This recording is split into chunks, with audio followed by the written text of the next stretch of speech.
Ladies and gentlemen, hello and welcome back to the Crossover Podcast. Today I'm here starting a new series. Its tentative title is A Week of Movies. What I want to do is I just want to share with you guys the movies that I've been watching throughout the week, whether it be old releases, new releases, everything in between, classics, what have you. So I've been watching a lot of movies lately from 2024, trying to firm up my Oscar predictions because I'm going to do an Oscar prediction video, and it's not going to be my picks of what's nominated. It's just going to be like, if the Oscars were up to me, this is what I would do. But anyways, so I've been watching some Oscar-nominated films and just rewatching things that I've seen before, trying to firm up my predictions. And I know it's only Thursday as I'm recording this, but I watched Sing Sing the other day and I watched A Real Pain. And both of those movies are really good movies that have been getting a lot of awards buzz. I've been seeing a lot of promo for those two movies on social media, so I figured I may as well give them a try. So the first movie I'd like to talk about today is Sing Sing, which stars Colman Domingo, and he plays the leader of a performance arts program, rehabilitation through the arts, in the jail called Sing Sing. One thing that I think is really cool about this movie is it's actually partially based on the life of the main supporting actor, Clarence Divine Eye Macklin. In addition to that, a lot of the cast members in this movie are actually people who are or were in the RTA program in Sing Sing. So it's a very authentic portrayal of these incarcerated men who are performing in this arts theater program, and it's a really cool look into their lives. So like I said, Colman Domingo stars as Divine G, who is one of the lead members of the RTA. He plays a very big part in it. He's a writer, director, actor. He's kind of just a do-it-all type of guy. He's a really well-rounded guy, and he's very intelligent. So he is serving a prison sentence for a murder he didn't commit, and he's looking to fill a role in the RTA. They're about to start a new production, and they need another actor. They need another player. So he recruits Divine Eye, who's kind of a more rough around the edges street kind of guy, and very opposite of Divine G. At first, Divine Eye was very kind of, again, he didn't know what he was getting himself into, but throughout the movie, Divine G and Divine Eye actually develop a very beautiful bond, a very deep bond, because Divine G was sort of a mentor to him through the RTA, showing him the ropes, showing him how it's done, and it's a very unexpected friendship, but it's a beautiful friendship. And all of the scenes between Colman Domingo and Clarence Macklin are great. They're so convincing as these people who are in jail, and they're kind of just making it through every day by the skin of their teeth, and it's a really beautiful portrayal of these two men. Another kind of theme that's touched on throughout the movie is how these men in the performing arts program, it's the program is all they have. And there was one scene that really stuck out to me is when one of the members said to Divine Eye, when he was kind of he wasn't taking his role seriously, he was like, "This is all we have. Like, we live in heinous conditions. We can't see our families. We're imprisoned. This is all we have. This is the only thing that makes us feel whole. It's the only thing that makes us feel human and keeps us going."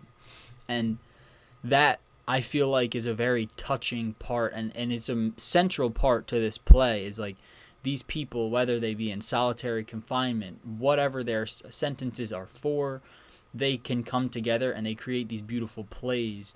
And it's a very moving movie, and it's a very, I don't want to say, it's a feel-good movie, but it's also bittersweet because you see the trauma that these men are going through.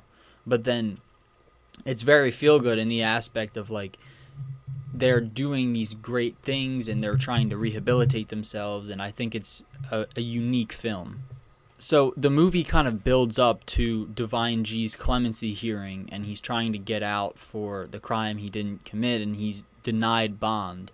And Divine G kind of reaches his breaking point after that, and when they're doing the dress rehearsal for the play that they're about to perform, he just melts down, and he is just really portraying the raw disparity that Divine G feels, and it shows his incredible range as an actor, because he's going through all the emotions. He breaks down into tears, and then it's anger, and then it's sadness, and then it's just a really great portrayal of Divine G by Coleman Domingo. And I think he's one of the best leading roles of the year is definitely him in this movie, because of his range, because of how convincing he is, because of how talented he is in this role. It's only about a 100-minute watch, and so it's a short watch, and I feel like despite it being short,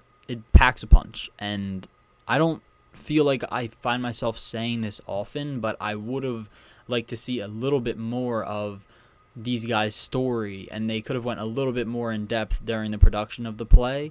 But I'm not complaining. I'm definitely not complaining. This is a really strong movie, and I definitely see the hype that it's getting for the awards. Its budget was only around $2 million, and I think the low budget aspect of it really adds to the film, because it makes it feel that much more raw and authentic and real, because it looks like these people really are in jail, and they're being followed around by kind of like a low-end documentary camera. And I think it adds to the atmosphere, and I think it definitely adds to the movie. Overall, if you guys can't tell, I definitely enjoyed this movie a lot. And if I'm assuming a lot of people haven't seen it because A24 kind of messed up the release schedule, but I would recommend go see it. I watched it on WooFlix, an illegal streaming website, but I don't know where it's on. I think it might be on Apple TV, but I would recommend go see it right now. It's like a feel-good, bittersweet, heartbreaking movie. It's a roller coaster. It has all the emotions.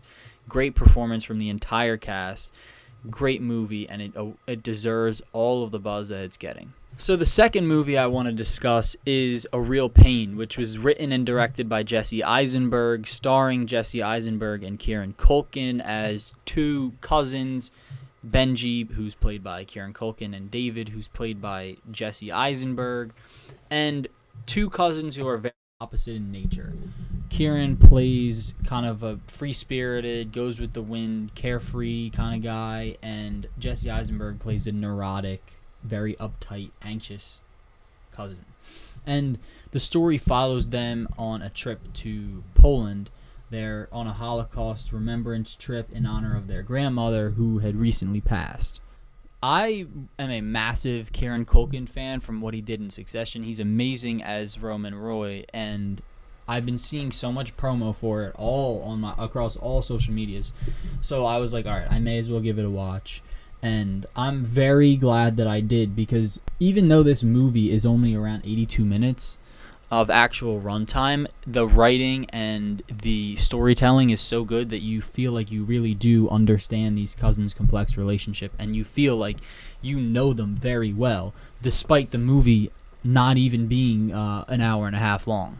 Throughout the first 25 or 30 minutes of this movie, I really expected this just to be a comedy, and I definitely wasn't expecting the turns that it took, and it went from a lighthearted comedy to a real kind of breakdown of these two cousins' relationship and how they've drifted apart over time, and the complexities in, honestly, just a family relationship. There were a few scenes in particular that made me realize, like, okay, this is a really good movie. This isn't just your everyday comedy movie. This is a really, really good movie.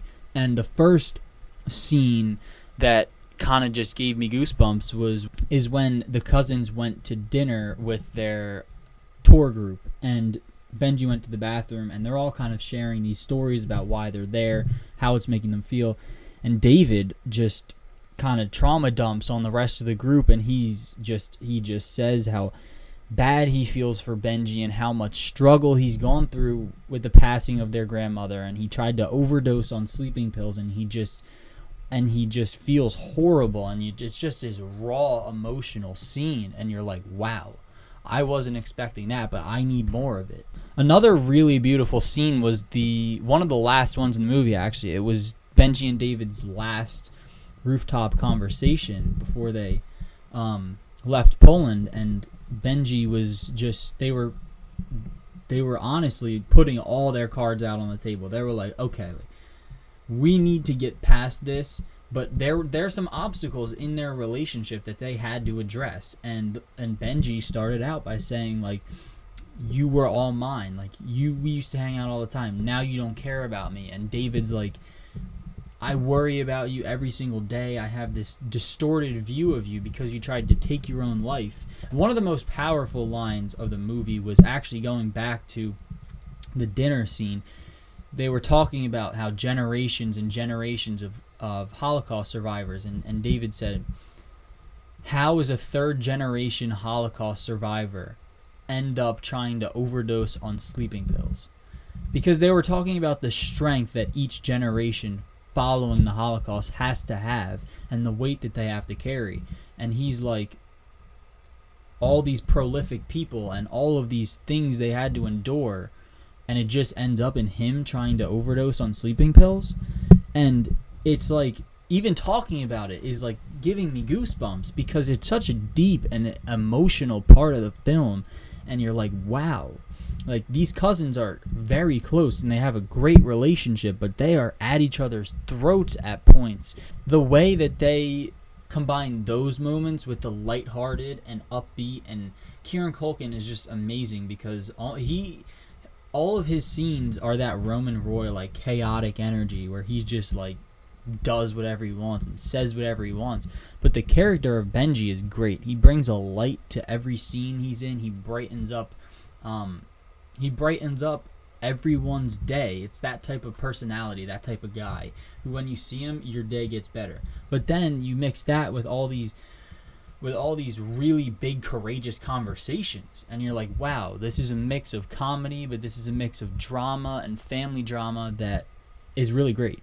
Another thing I liked about this was the fact that they did film it in Poland, and I think that adds to the authenticity, but it also adds to, like, the setting, because the scenery of Poland is just very nice and low key and lush, and it definitely adds to the experience, because a lot of these Hollywood films nowadays don't actually film on location. They'll build sets. They'll go to, like, The Brutalist is based in Pennsylvania, in Philadelphia, Pennsylvania, and it's filmed entirely in Singapore. I don't think that's authentic at all, but I really do like that they chose to shoot in Poland.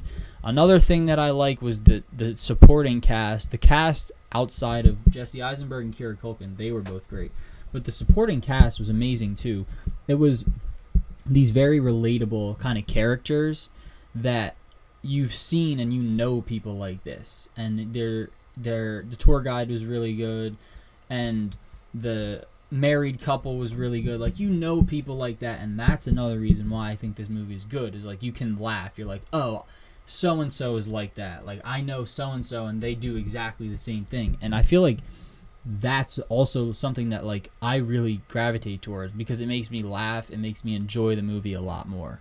So these two movies, very short movies in total, if you want to watch both of these back to back, it's less than 3 hours. So, or maybe a little bit over 3 hours, but not by much. So I think Kieran Culkin, he might be my supporting actor, my best supporting actor for this movie. And Coleman Domingo, I don't know if he takes the crown from Timothy in Dune 2, but he does a really, really good job. A really great performance from him in Sing Sing.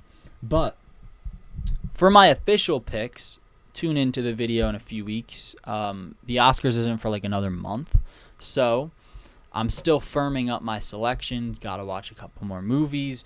But if you guys like this style of video, if you like the week of movies where I just give my breakdown, let me know. It's on the shorter side, not too long, but let me know in the comments, what do you want to see me watch and review, and I'll see you guys in the next video.